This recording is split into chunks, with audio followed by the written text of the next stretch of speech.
Reverend Carolyn Paterno. I'm George Stalker. I'm Lynn Tavermina. My name is Leroy Gardner. And I have the great honor of serving this congregation as a minister since August of 2001, so we're coming on to a decade of partnership. I'm president of this congregation. I've been a member since 1996. I'm the vice president of the Board of Trustees, and I've been a member here since 2003. I have served the congregation through a great period of change and transition and transformation. It's an exciting time for us now. It has been for quite a number of years, and as we look into our future, the same holds true. We as a faith have been finding our way the last 50 or so years since the Unitarians and the Universalists merged. And I'm beginning to feel the last 8 or 10 years that we're finally pulling together and moving out into the community, really beginning to believe in ourselves. We're embarking on a Growing Our Faith initiative, growing our own faith, deepening our own spirituality, increasing our adult religious education offerings, as well as growing the numbers of people who learn about us and who come and will take what we have to offer and put it in their own lives and come to know what Unitarian Universalism is about.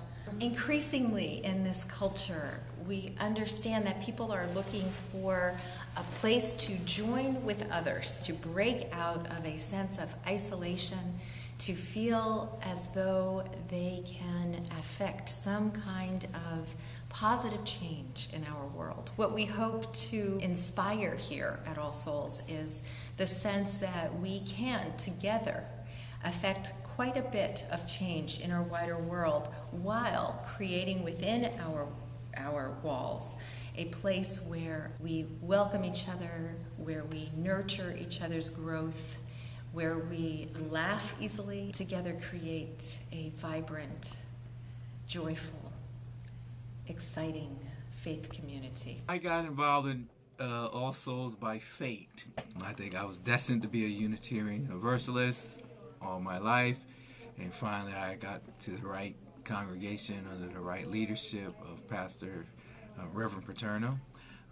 But technically I got here because I was a former resident of the Homeless Hospitality Center. I really was just in a homeless situation. I did not know that I would eventually find a home here, so to speak. There is a growing problem of homelessness, not only in New London, but some years ago, the New London City Council chose to eliminate the Social Services Department. There were a number of clergy in the city, myself included, who thought this was unacceptable. We came together to put a patchwork of services together to serve the most vulnerable among us. Today, that organization, named the Homeless Hospitality Center, is in part located here on our campus at All Souls. A home that I have been kind of looking for all my life in terms of expressing myself spiritually.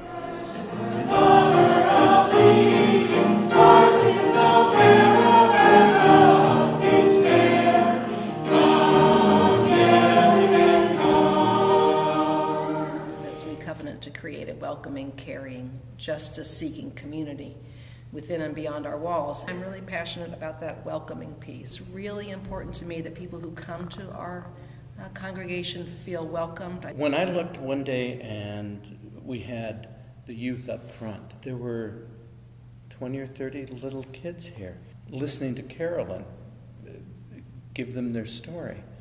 I was just in awe of that. We're at a place where we have as many young people coming to this congregation as we have older folks. There's a life and a vitality to that was not present before, that is present now. Good morning, everybody. Today, when you go to your religious education classes, the grown-ups are going to be talking about women who are giving birth to babies. Our stories of our birth are all slightly different. These are good people, that